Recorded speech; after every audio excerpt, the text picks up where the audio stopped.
Hello, dear audience. We're glad to be back and welcome back. Last time we talked about hope. Hope as a presence in our life every second, from the moment of birth or even before until the last minute of our lives. And this hope can be for different things. This hope can have different aspects, different levels, different qualities. And so we spoke about some nuances, some aspects of it. And as our theme is endless, hope and discussion on hope can be endless also.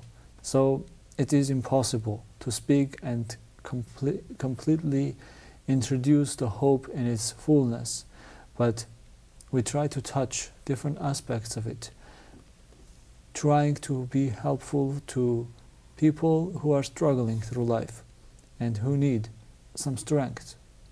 Like I found this morning in the New Testament when Paul says, I hope that you will come and we will have a conversation about this particular issue because you have struggled with it. He's using hope, and in the same time he hopes that through this conversation he will strengthen that person. In other words, that person will get stronger hope for future and will persevere in his life. And so we are going to continue our discussion on hope with Dr. Kyriaki. Last time she explained beautifully very many aspects of hope. And since we finished with an idea of salvation, are we saved or we hope for salvation, I would like to start from that point. The theological understanding of salvation, is it connected with hope or it's a fact? Welcome. Let's talk about salvation a little bit. Do we hope for it or do we know about it? Is it a fact? Is it a given present to us that we are carrying with us until the end of our life, or our lives are going to lead to it and we hope that we'll finally get it, or maybe not? Thank you, Arkady. You're welcome. When I was a young seminary theological student, this was often bantered about how do you talk to people who confront you on the sidewalk in front of the supermarket and ask you, are you saved? As a way that they're baiting you to sort of get into a conversation about joining their particular understanding of Christianity. And one of the responses in some of these discussions that was very helpful is, well, is the question, are you saved? Or is the question better, are you or are we being saved? Because it's all about relationship. It's all about our growing in the love of the living God, thrice holy. And so it's not the issue of are you saved or are we being saved, because salvation is a process, but salvation is a relationship that grows. Mm-hmm. And so I'd like to start with that in the sense of continuing in our discussion on hope. And I ask patience of those who are kind to listen to us and are with us in the audience again right now, who may not be adherents to Christian theology or who are not our understanding of Christian theology, and know that it's not a complete substitution, but the issue of goodwill and the good, capital G. Because at least for me, and you've heard me say this many times before, and I think you, and we've never talked about this, is truth, the good, capital T for truth, is a person. And so if people of goodwill who do not adhere to Christianity as we understand Christianity, if that will help in their conversation with us or thinking about what we're saying, I invite them to do that. As I leave that for the general audience, I would like to start with a small passage from the New Testament, from 1 Corinthians, that talks about faith, hope, and love, which is what we're talking about. And rather than read from one of the translations that we in America tend to read mostly, which is either the St. James or a more modern rendition of St. James, or the RSV, or a more modern version of the RSV, and of course there are many other translations.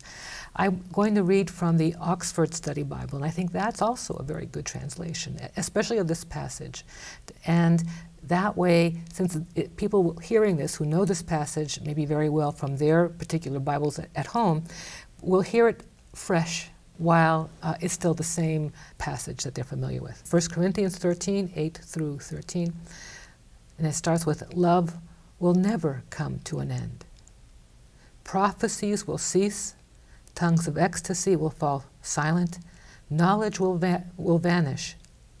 For our knowledge and prophecy alike are partial, and the partial vanishes when wholeness comes. When I was a child, I spoke like a child, thought like a child, reasoned like a child, but when I grew up, I finished with selfish things. At present, we see only puzzling reflections in the mirror, but one day we shall see face to face. My knowledge is now partial, then it will be whole, like God's knowledge of me.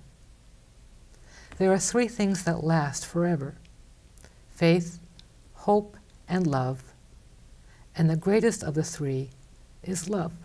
This points to love and faith and hope in the moment right now, how important it is, and also to the beyond, that which is invisible to ourselves, invisible in this world and in the world that is to come. For example, when St. Paul writes here that the partial vanishes when wholeness comes, many translations of the Bible will say the partial vanishes when the perfect or the end times come. The Greek word here that is used for wholeness is the word teleon, which means the completion. And often in English we will see that as the word perfect. Unfortunately, sometimes we think of perfection in terms of all or nothing or black and white kind of rigidity. And the beauty of the word teleos is sometimes lost on us because the eschatological, and I know that's a big word, but the understanding of the very big picture of what it means to be a human being created in the image and likeness of God, living at this particular time and place in the presence of God, who is beyond time, whom we are all going to be meeting in a different way at some point, points to. That's what this word teleon points to. It points to the completion, the beautiful wholeness at the end. And so faith, hope, and love witness to this, take us to this place. It will be very different. It will be as if beforehand I was like a child, and now I am an adult. I am grown up. The Greek word is I have become an anir. I become a man. I become a male man, according to how St. Paul used that terminology. But in that context, he used that to affirm the fullness of whatever it means to be human in the presence of God. And so this kind of foundation is orientation to which all hope is geared. That was a wonderful quote from the New Testament, and I would say that's one of our family's favorite one, because life always squeezes, and we, time after time, we need to go back into that passage and read that we need to hold on to these three qualities that are given and lead our lives. I would like you to tell us if there is any difference between different types of hopes. Is there qualification for hope? Because I wanted earlier to mention about this particular kind of hope that is kind of negative, but it keeps the person alive, which is tested psychologically, that when a soldier is in a battlefield and they are shooting at each other from enemy side and from this side, every single soldier thinks that the bullets coming from that other side are not going to hit him, are going to hit the people around them, not them. And they say that this is a very strong psychological point. Otherwise, no soldier would stay there if they thought that it's going to hit them. So they are hoping that they will be okay, and so they keep going on. Having this example of one kind of hope, I would like you to qualify what kind of qualities does hope reveal to us in our daily life. Well, that's a really powerful and interesting example you brought up. I don't know how soldiers are trained. And so I'm going by what you said, that they are, that this is somehow, this is part of the training. Maybe it's something that happens in every culture or some cultures, or maybe that's the phenomenon of how do you fight. You just cannot think what... They say it's a human phenomenon. Every human being appearing in a battlefield will not think that they're going to kill him. And the adrenaline kicks in, and the focus gets far more focused, and there's a task at hand, and it's fight or flight. And so many other processes kick in that propel the human person forward to fight, be it at war or something else. I think sometimes some of this is very important and good. Sometimes, as we were saying in our previous discussion, hope can be a deception. The Buddhists, as we said earlier also, are not prone to encouraging their followers to have hope in anything, because hope breeds expectation, and expectation in the long run becomes a distraction. Attachments, maybe. It becomes an attachment, exactly, thank you. Distraction from, that's, I'm still thinking Christian terminology, but it becomes an attachment, and I'm sure Buddhists would have a good time with our Christian understanding of attachments. And so there are all kinds of hopes, false hopes, authentic hope, and they need to be tested. We need to test them out in our own reasoning. If we're having doubts about our own reasoning, then to discuss this with other people we respect, and to pray about this. That this is not, especially if our hopes are, as we believe, at some way or other, all hope leads us to God. All hope in some way takes us out of ourselves. I quoted earlier in our previous episode a couple of expressions from well-loved Lutheran theologian Wolfhart Pannenberg, who was very kind to the Orthodox, by the way, in ecumenical dialogues, which I've had, by the grace of God, the honor to work with him on occasion, and to Roman Catholics. He's a very, very brilliant and kind man. In any case, one of the other things he would say about hope, especially Christian hope, is that it is an eschatological hope. In other words, it's a hope that's in the now and open to the other, the beyond. It is a hope that reaches beyond this earthly life and the present state of the world. As I said earlier, Christian hope gives wings to love and frees us from the imprisonment of self and lifts us above the self. And so hope takes us places we would never have dreamed before. And then when we get there, it keeps taking us to new places. As an Orthodox, if I could say 3 theological qualities that come with hope, I'd like to share that right now. And the first is, and they're all going to sound very exotic at first, and I hope I can unpack them a little bit. Hope, number 1, is kenotic, K-E-N-O-T-I-C, based on the Greek word kenosis. Kenosis is a word that refers to the self-emptying of God, of the second person in the Trinity, of Christ, when he became human. That as God, the second person, he submitted himself, he emptied himself, that's what kenosis refers to, of what he had known before as God, and became one with us. And so to act in hope, especially authentic hope, always invites us, prods us to empty ourselves of what we have been previously holding on to and offering that to God and the situation in which we find ourselves. So hope is kenotic. Secondly, hope is apophatic. A-P-O-P-H-A-T-I-C. Apophatic is, in a sense, how the East often approaches its theology. Eastern Christianity often approaches its theology. There are 2 types of theology, and both are important. Both are good. So I grew up kind of sometimes being a little chauvinistic, saying apophatic is wonderful, and the other, And then as I became a little older, I realized, well, just because I'm a right-handed dominant person, do I say to my left hand, I don't need you? No, I need both my hands. Thank you very much. And so I'm realizing both hands are important. I just might be more dominant with my right hand. And so in the Eastern Church, we are more dominant with apophatic theology, and I'll talk about that in a second. And the other type of theology, which we in the East would say the West is better at, is cataphatic theology. And that's good too. And so what's cataphatic theology? Cataphatic theology, spelled with a C-A-T-H-A-T-I-C, neti, is that approach to theology that is specific and concrete. So a Christian would say, we believe in one God, and we believe in a God that is three. So these are specific things that we say about God. If we look down a lot of catechetical material, we will get many, it's almost formulaic, and I don't mean it in a negative way, but these are specific road signs that we hold on to as important descriptions to what it means to be a Christian. So in the West, these are very important. In the East, these are very important. Then there's the other approach to theology, not saying what is, which is cataphatic, but what is not. It's not this, it's not that. The Indian Orthodox Christians often refer to this as the neti, not this, not that.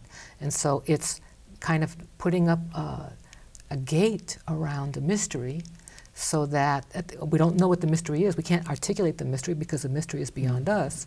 But at the same time, so that we can become participants as is appropriate with that mystery, we separate what we know from what we don't know, even when we talk about it in terms of what we don't know. And so hope is apophatic in the sense that we don't know what it is. There is a royal darkness, a blackness into which we are invited, prodded to jump into. In fact, there is a kind of leap of faith that apophatic theology demands. And so to have hope is always a kind of apophatic stance where we are taking a leap of faith into the darkness of trusting in a loving God, that would not have occurred if we weren't acting in this way. So there's that apophatic stance of hope. Then there's a third stance of hope from an Orthodox perspective, and this is the ecstatic part of hope. Now, ecstasy. Well, a lot of people might have a lot of associations with the word ecstasy. There's ecstasy between conjugal relations between a husband and a wife. There's the ecstasy that we appreciate coming from mystical spiritual literature, where people are invaded by God and in that love of God. But the ecstasy, it refers to being outside of what your static self is, stasis, where we stand, ek being out of that. So it is, I don't want to say out of body, it is being more person as we lose the person, taking that leap out. So it is ecstatic. And so hope forces us to live in a way that opens us up for ecstatic love and love itself.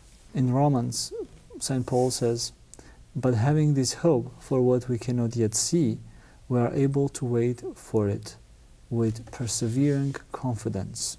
This kind of connects to your explanation, because what we are hoping for, we cannot see. And it also connects to the earlier comment about the apostles seeing Christ and we not seeing the Holy Spirit. They were guided by Christ, who was present physically. We are guided by the Holy Spirit, whom we cannot see, unfortunately. Well, my question out of all of this will be is that hope important just by itself, for no any other reasons? To have that strong hope because it teaches us, like Paul says, with persevering confidence, to wait, to make us able to wait with persevering confidence. Well, there might be people listening to us now where it's hard to summon up hope for whatever that might be in their lives. And so sometimes to have hope that I could have hope, and that's okay. And sometimes to have hope that I will have hope, that I will have hope. So I'm not trying to be silly in saying these words, but it's, for example, when I work with people who are suffering from addictions, and they're not quite ready. I can tell they might be getting ready, but they're not quite ready. And so do you have the willingness to surrender whatever your addiction is? You know, we would talk about this, and sometimes when they're not quite ready, but I can tell they're getting ready, they'll say, no, I don't have the willingness. There comes a point in the conversation when they might say, but I have the willingness for the willingness. That's an important door opening. And so the same thing with hope. If we don't have hope, then to have the hope for hope and to act accordingly from that. But hope takes a lot of work. you know, just as I said in the metaphor earlier of, was it just now in this episode or the previous episode, of maybe it's, we can think of it as the grape juice in the barrel, that specially prepared barrel, that we can't see what's happening inside, and in there for a long time, and only the winemaker knows when it's right to release this. There are changes happening, but a lot of work, a lot of energy is happening with, as all the ingredients sort of infuse and do what they do over the course of time. So hope demands work.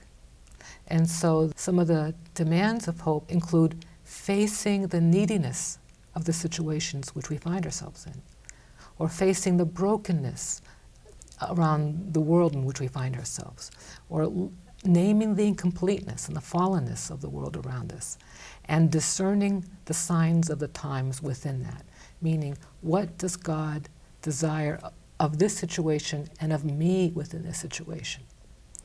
And so all of this is done in hope that it respects the creation and the persons with whom we're dealing with by taking this very seriously and becoming part of the solution somehow, mysteriously, I don't know how that is, but by acting on it in a way that's somehow part of the solution and letting God do the rest, doing it with open hands, unconditionally. Hope is unconditional. It's not really hope if we're rigging it. And a lot of us fall into that temptation of trying to rig our hope. I think this is an issue for every single person in the world, because addiction does not mean only addicted to alcohol or some chemicals, but like the Buddhists are warning to not to dream about things or hope about things.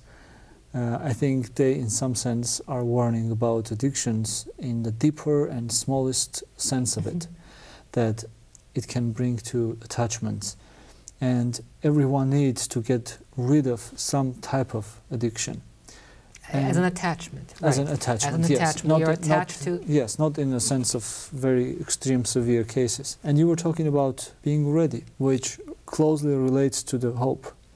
Meaning, when I'm ready to get rid of the addiction or attachment, then I am able to hope that there will be a light on the other side of the tunnel. And what is the process of readiness? I want to understand for myself and for others too. How do I prepare myself to get ready? How do you prepare your patients to get ready or to walk towards hope? How do you hope for them to have hope? Faith, hope, love. One builds on the other. And so if we need hope and we're not getting enough, then let's look at the previous step. What's the previous step? Faith or trust. Then how do I improve what I have my faith in? How do I make truer what I placed my trust in? And so if, let's say I'm dealing with an addiction or an attachment to something, and I'm realizing how I've been managing my life is no longer manageable, and I've hit the wall and I can't go any further, then I need to look at, need to re-examine the previous step in my life of faith, trust. What do I have my trust in? And the first thing you'll find in Christian literature about dealing with sin, in addiction literature and dealing with addictions, is we have to name what we're doing and that we're powerless over it and surrender that to God. And that's the, or our higher power in the addiction world. But a Christian and many people of other religious traditions would use the word God. And so naming this as something that is to be named and surrendered to this loving God is the first step. And that might take a lot of work before we can go back to hope, because they're very interconnected. But if hope's not working, then let's check the previous stage of what have we placed our faith in? What are we trusting in our lives? But there are several enemies of hope. And some of the enemies of hope, we do to ourselves. Some of the enemies of hope, we do to one another. You know, we can shoot the gun this way at ourselves, we can shoot the gun outside, and then we can sometimes find those guns that shoot both directions. These are, they kill, they do terrible things. And so I would say the first enemy of hope, and I mentioned it earlier, is despair. It's beyond depression. Maybe depression and despair are first cousins or an extreme form of the other. But despair, where there is no hope, there is no life, why go on?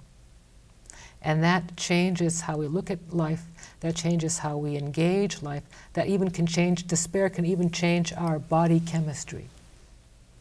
And so despair is an enemy of hope. If we are experiencing despair, sometimes life brings events where we experience despair. We need to reach out, as weak as that is, for help. First to God, and then others in our milieu or outside of milieu that can be of help to us. And so I need to urge any friends listening who are experiencing despair to do what they can. In AA and Al-Anon and all the 12-step programs, they have a lovely expression, because I know from their experience, despair is prevalent at various times of life, especially when the addiction is out of control. And they say, pick up the 500-pound phone. Pick it up. And that 500-pound phone can also be prayer to God, but also to a human being who cares, or even to a crisis center or a counseling center, one's doctor, the emergency room. There are many places that 500-pound phone can reach that will help be an important first step in dealing with the despair. The second thing that comes to mind repeatedly for me about what's an enemy to hope, and it's more not pointing in, the gun pointing in, but it's more the gun pointing out, is contempt. Contempt and self-righteousness. Let me just say they're all together. Contempt, self-righteousness, and judgmentalism. They're all kind of like several sides of the same thing. Contempt is we are so self-confident in how we define reality, how we see things, that when we look at another person, we have labeled him or her as usually something bad and locked them there in our hearts and in our definition. So when we see someone as contemptible or a loser, we are not only severing relationship with that person, we are in a sense vomiting emotional, spiritual sulfuric acid all over them. There was a psychologist that's done a lot of work in marriage and family work, and his name is John Gottman, and he refers to contempt as sulfuric acid to love. He's nailed it as far as I'm concerned. He's right on the money with that. And so when we are contemptuous, why? Because in that moment we are being self-righteous and judgmental of others. So self-righteousness and judgmentalism is a delusion, it's a form of pride, and it extinguishes hope. And it extinguishes faith, as a matter of fact, and it's an enemy to love. As you were explaining, I remembered one beautiful explanation of us being in the heaven, in front of God. And they say that when you are in front of God, there will be, in heaven, you know that you're going to the heaven, you're not punished, you've been a good person. There will be three things to be surprised about. First thing is, how come you're here? Second thing is, you will be looking for people that you think that they will be there, and they won't be there. And the third one is, you will see people that you never thought that they would be there, but they are. So I think this three steps that you explained connects and explain this very well. You don't need to be depressed about yourself and lose the hope, because there is hope always. And for other people, who are you to judge who is going to be where? It was very interesting. And based on this, I would like you to explain psychologically or from a theological perspective that there is hope for everyone. There is no person on this earth that there's no hope for. What do you think about it? You just said it. It's hard to prove. How can we prove hope? We have to have hope and hope. It's hard. It's hard to talk about. And so I'm not trying to sound stoic. I'm not trying to sound like a smart aleck kid, but hope is something that we can caught or we can catch again. We can be ignited or can get reignited. And if we are noticing we are not feeling hope, sometimes that's the entryway into hope. One of the things I've noticed, I have conversations with people in my office, is sometimes when we notice we are way out in left field, we're doing the wrong thing, and that we've been there for a while. Let's say I've been obsessing about something I shouldn't be obsessing about, and I've been doing it for minutes, days, or longer than I should. The second I notice, oh, I'm doing the wrong thing, and I hate that feeling, I hate that realization. But that's a gift, that awful, icky feeling of, oh, what am I doing with my time? Why do I waste my time again fighting paper tigers that don't exist, for example? I'm an expert at fighting my paper tigers in my head. And maybe a few people out there also might have had this experience. Well, maybe just realizing, oh, I crave hope. I crave more hope. That's the beginning of new hope. Mm-hmm. Trust that. Don't squelch that with cynicism. Don't squelch that with contempt and self-righteousness. The other enemy I would bring against what you're saying is that many people say, well, we are sinners, and that's it. No matter what we do, we will be sinning every second, every minute of our life. So what is the point of fighting against it if there is no end to it? What would you comment on this? How would someone find strength to say, well, I am a sinner, I am sinning all the time, but I will be fighting against it? Well, maybe we've talked about this in private in our friendship off the set, or maybe we have here, but one of my favorite expressions I love to share with my friends and people close to me is that there's basically two types of people under the category of people. And under the category of people, I would say that all people are cracked pots. Mm-hmm. We're all broken vessels, cracked pots. And so, but within that category of broken vessels, there's two types of people. One is the type that says, okay, I'm broken. You're broken. We're broken. And however we get replenished, it's coming out some other end through a crack that was there by our doing or that we made worse. And how can I help you? How can we help one another stay full as we wait for the potter to come repair us? That's the one kind of a cracked pot, okay? Then the other kind of cracked pot says, what's the matter with you? You're cracked. And don't at all look at how they are broken and work very hard at pointing to where everybody else around them is broken as a way to deflect how they are broken and how they are cracked. So all of us are really cracked pots. But what do we do with that? How do we help one another? And so waiting for the potter. In fact, the potter is there kind of like giving us more water, maybe putting something, changing us as we help one another. Sometimes some people get into that circle. I want to make one very interesting comment here. I just kind of connected two things together. When in the Garden of Eden, Adam was with God, he lived, he had eternal life. And then when he broke the relationship with God, one thing that God tells them is, you are going to die. One explanation that I have heard from many theologians is that translation in the Old Testament is not supposed to be you are going to die or you're going to die, but you will start dying. It will be a process of dying. And the other thing I want to bring and connect to this is when Christ says to John, or refers to him and saying that there is one among you that will not die.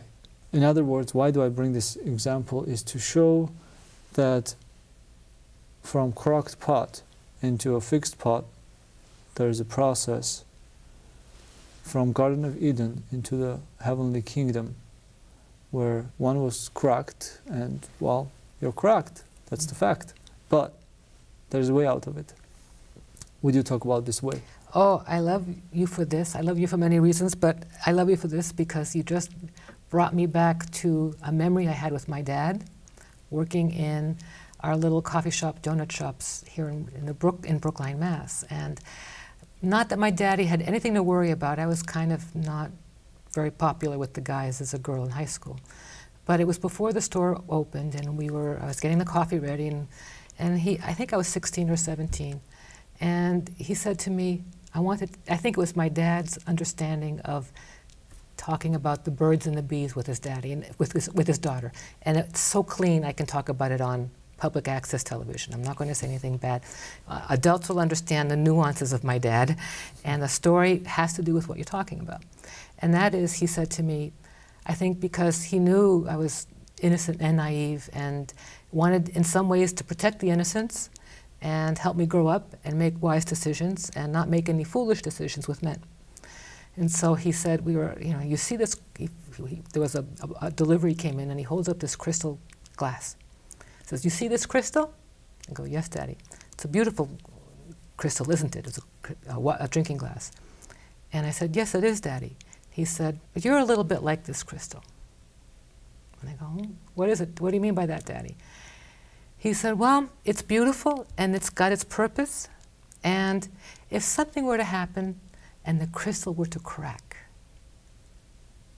and I knew what he meant, breaking the crystal, something that didn't happen ever before to happen. And then he said something very wise for a man of his generation, very, I think, progressive for a man of his generation. We will do everything we can to repair that crack. Mm-hmm. But the crystal will never be the same. Now, even then, I was thinking of going to seminary, into theological school, and I knew there was more I wanted to say, and I couldn't say it. But what I wanted to say, I didn't have the words for, but I think the reality had started to set in regarding the cracked vase and the cracked pots, is that in Christ, not only can the potter or the goblet maker repair it, he can refashion it so it can be better than ever. Mm-hmm. Better than new. And so it's our trusting ourselves in the hands of the potter and allowing him to do his work. You spoke about the body chemistry that changes with certain qualities. I have heard about love changing the blood quality. This is not a scientific phenomenon. You cannot take the blood cells and say, well, they're different now. But like Masaru Emoto makes this non-scientific experiment with water, saying that if you speak to the water nicely and kindly, it has different crystals than the water that has been told bad words or has been ignored. And he brings examples from samples from different parts of the world, and showing that depending on what's going on in that part of the world, that's how the water reflects. The crystals reflect that certain environment. And the same thing, the body chemistry changing. I believe that it changes according how we live. And if the person lives with hope and lives with love, lives faith, after all the addictions are connected to our body chemistry. Recently I was thinking about, I'm addicted to a certain thing. Does it have to do anything with the chemistry of my brain that has to be changed until I can get rid of it? Because I go bang the wall and come back, bang the wall and come back. I feel like I am born for that particular type of addiction. So I need to be changed. And how do I change? Now as a psychologist you can explain this. Does it have to do anything with the quality of my brain or the chemistry or what's going on or the blood in my brain that has a certain quality? So the life changes our chemistry in our brains, and sometimes we just don't see outside of our clothes or our houses. Well, what you're saying is bearing witness that life has many dimensions to it, and yet it's one creation, one life. And so there is our physical selves, there is our spiritual selves. There is within the physical part of our creation, there is the part that we can see and the part we can't see, either because the atoms of our bodies are so small, or the energy that holds our atoms together can sometimes be registered on spectrometers that may be built in such a way as to pick up those vibrations, and there might be other types of energies that are part of being created, a human being or any other entity, that we don't even know about. But there are still many dimensions to what it means for any of us to be what we are. And so what you're saying is it's all connected. Mm-hmm. And so if, for example, either people getting worse in their lives, spiritually, psychologically, physically, or getting better in their lives, spiritually, psychologically, physically, they start with one thing. It could be a physical component. How they might start eating better about something, or they might start thinking. They will try to, as I said earlier, the example of catching myself or other people when they talk to me, catching themselves having very negative thoughts, obsessing in ways that are a waste of time, chasing paper tigers. That kind of thinking does things to our brain in how we think, and in the kind of endorphins or lack thereof that get produced in the body. And so to stop that and to think and to change our minds and to think about something else that's more nutritious for us, truer for us, that feeds us better psychologically and emotionally, will have physical ramifications. And so if we make one important step that is more in line with healing, invites like a cascade to happen, we have to do the work of other things that can occur to help build us to be in a better place than we were earlier. I don't want anybody to feel like I think that some people don't have any hope for, because I remember that there is this story about a monk who is very angry at the world and looking around and seeing everything is unjust and things are happening that shouldn't be happening, and he says in his prayer to God, why don't you just destroy everything and get rid of all this negative stuff around us?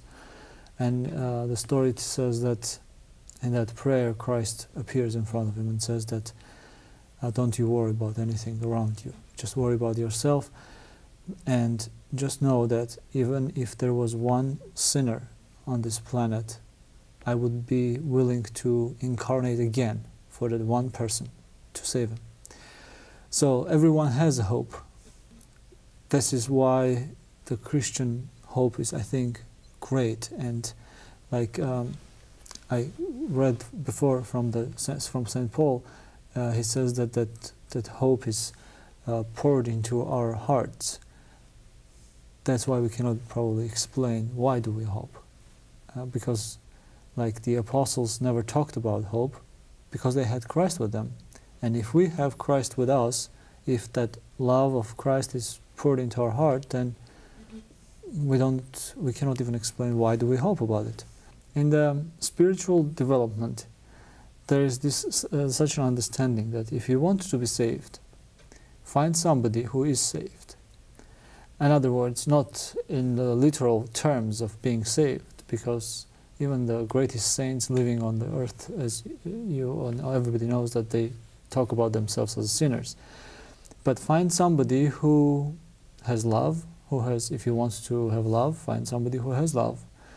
If you want to have hope, find somebody who has hope, and just be with that person, and it will kind of affect on you. Do you think that people who have struggles just need other people, like you said, that for 500 That's exactly what was going through my mind. We have to pick up that 500-pound phone. And that might mean talk to another person. It doesn't matter. The person does not have to be perfect. The person just has to have that quality that we admire. And if they have the freedom, the time, and sometimes people can be busy, but that reaching out, that taking that risk is an act of hope. And we're close to be out of our time, and I think this is wonderful. We had lots of important points and important aspects that we discussed, and I want to finish with one thing that I think Dostoevsky writes about the state and the religion separation. He says it's very important for state and religion to be separate. Otherwise, where would the prisoners go? There won't be anybody to help them if the religion was with the state, would be punishing them. Now we are open for all the criminals to come and tell their story and find ways, find hope. And I know many priests who visit the prisons, and they come out of there with great stories and great examples that even the strongest, worst criminal will have this some type of glimpse of light in their lives, and they may be saved before anybody else, like we know from the Christ story. Thank you very much, and hopefully we will meet again soon, and we'll continue about the crown of all the virtues, about love. Thank you very much.